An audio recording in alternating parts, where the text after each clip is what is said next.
La semaine prochaine dans Parlons de livres.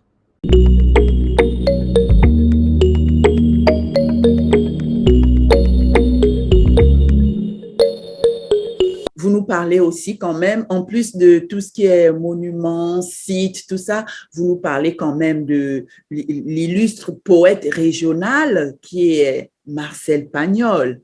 Exactement. Marcel Pagnol, pour nous les Provençaux, c'est un guide spirituel. C'est quelqu'un qui a su transcender la Provence avec des histoires personnelles, avec son enfance, un petit peu comme je fais moi, mais lui, il l'a fait de manière remarquable.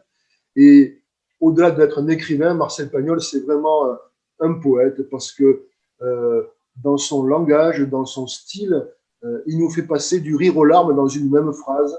C'est tellement éloquent, tellement vrai. Il écrit avec des mots simples et très profonds à la fois. Il nous fait vivre vraiment son pays de manière indescriptible. Marcel Pagnol, il faut le lire. Et puis aussi, il y a eu des films qui ont été bien sûr réalisés. Il en a réalisé certains de son vivant, mais depuis quelques années, il y a des grands réalisateurs qui ont repris des œuvres de Marcel Pagnol, la gloire de mon père, Le château de ma mère, récemment le Temps des secrets, Le Temps des amours. Vraiment, ce sont des films qu'il faut voir parce que ça, voilà, c'est une fresque incroyable de la Provence. Et Marcel Pagnol, c'est un illustre auteur incontournable. D'ailleurs, si vous me le permettez, je vais lire en page 41, Oui. justement ce qui résume un petit peu, comme vous avez dit, l'esprit, l'œuvre de Marcel Pagnol. Comme vous, cet hommage qu'il rendait à la Provence. Vous dites donc, en lisant Marcel Pagnol, j'ai poussé les portes de la Provence sauvage et je me suis imprégné de tous les paysages du Midi, de toutes ces odeurs, de chaque massif, de chaque colline, de cette atmosphère lumineuse et sonore qu'il a su nous livrer et nous faire partager avec ces mots si simples, ces phrases si éloquentes et pourtant si profondes. Exactement. Oui. Merci, parce que ce passage, vraiment, il retrace tout à fait l'œuvre de Marcel Pagnol, quoi. La simplicité, avec un amour profond pour son pays et des histoires tellement belles. Ça parle, Marcel Pagnol, ça parle d'amour.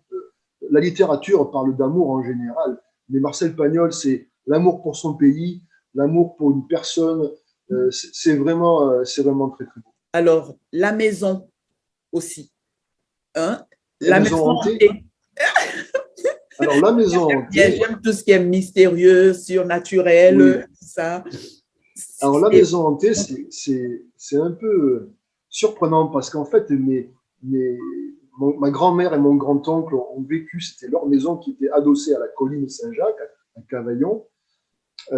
Et du coup, mon grand-oncle m'avait raconté ces épisodes assez, pas très fréquents, mais qui arrivaient régulièrement, où il entendait des coups vraiment violents dans les murs, sans savoir ce que c'était. La maison était réveillée, ils ont fait venir des gendarmes de Marseille à l'époque à bicyclette pour qu'ils assistent à ce phénomène surprenant. Ils n'ont jamais élucidé le mystère.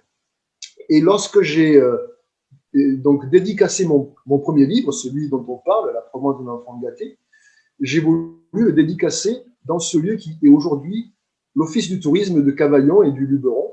Ah, d'accord. Donc, ils ont accepté que je m'installe dans l'Office du tourisme pour dédicacer le livre. Et j'en ai parlé à la personne qui tenait l'Office du tourisme aujourd'hui. Et je lui ai dit, tenez, c'est rigolo, dans mon livre, j'évoque la maison de mes ancêtres qui se trouvait exactement à cet emplacement, avec des bruits un petit peu surnaturels qui se produisaient de temps en temps. Et elle m'a répondu, c'est quand même incroyable, parce que il y a quelque temps encore, j'entendais des bruits sourds dans l'office du tourisme. Je croyais qu'il y avait quelqu'un. Je suis monté à l'étage. Il y avait personne et j'entendais encore des bruits, des coups comme des coups de masse dans le mur. Donc c'est vraiment surprenant parce que je ne m'attendais pas à une réponse pareille. Comme quoi mon grand-oncle n'avait pas menti. C'était vraiment des bruits insolites qui n'ont jamais été résolus à ce jour. Et le mystère continue.